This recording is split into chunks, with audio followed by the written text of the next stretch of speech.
Halo, perkenalkan nama saya Heri Tufianus Billy. Di sini saya akan membawa materi tentang Kingdom Protista. Di sini kita akan belajar tentang yang pertama, ciri-ciri protista, klasifikasi protista, reproduksi protista, dan peran protista.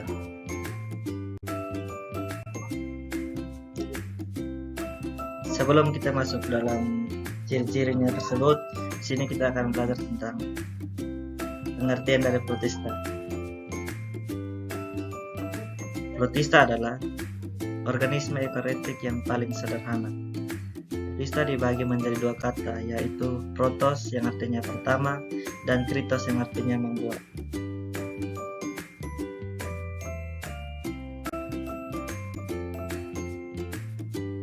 Baik, yang pertama kita akan belajar tentang ciri-ciri Kingdom Protista. Ciri-ciri Kingdom Protista dibagi menjadi 5 bagian. Yang pertama, inti sel memiliki membran. Yang kedua, bersel tunggal. Yang ketiga, habitat di air laut, air tawar, dan tanah lembab. Yang keempat, reproduksi secara seksual dan aseksual. Dan yang terakhir, terbagi atas protista autotrof dan heterotrof.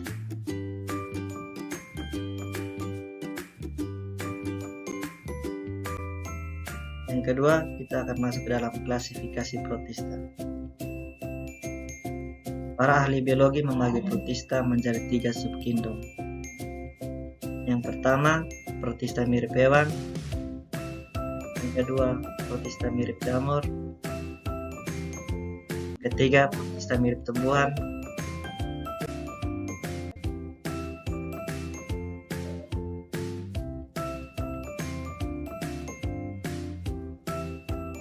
Baik, pertama di sini kita akan membahas tentang protista mirip hewan. Protista mirip hewan mempunyai ciri-ciri sebagai berikut. Tidak memiliki dinding sel, mampu bergerak secara aktif, serta berukuran mikroskopis. Contoh-contoh dari protista mirip hewan yang pertama yaitu Rhizopoda atau Sarcodina, yang kedua Ciliata atau Ciliopora, yang ketiga Sporozoa atau Apicomplexa, dan yang terakhir Flagellata atau Mastigopora. Yang kedua, protista mirip jamur. Protista mirip jamur mempunyai ciri menyerupai hewan dan jamur. Umumnya berukuran kecil, hidup di tempat lembab atau basah, serta di batang pohon yang di daunnya yang busuk.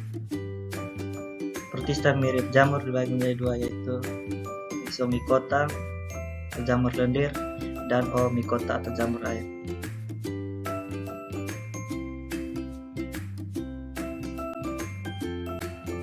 Yang ketiga, protista mirip tumbuhan.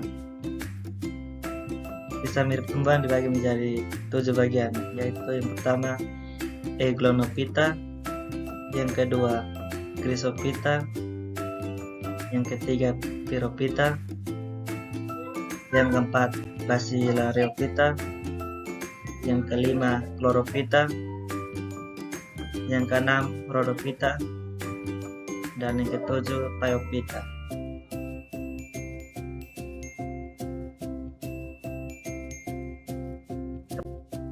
Masuk dalam berikutnya yaitu reproduksi pada protista. Reproduksi protista dibagi menjadi 2 bagian, yaitu aseksual dan seksual. Reproduksi protista secara aseksual yaitu membelah diri seperti pembelahan biner. Dan yang seksual dibagi menjadi 3 bagian.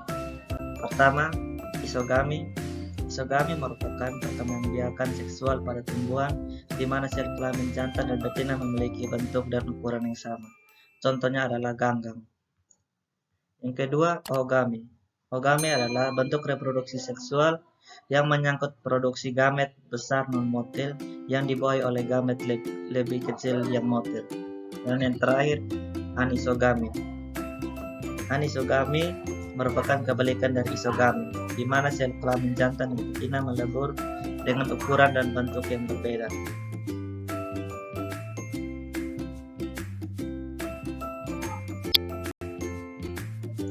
Yang terakhir, kita akan membahas tentang peranan yang menentukan pada genome protista dibagi menjadi 5 bagian.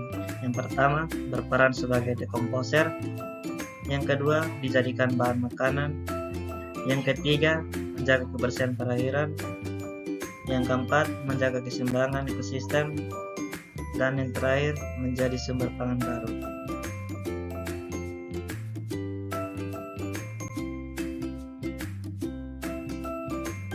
Sekian materi dari saya. Terima kasih.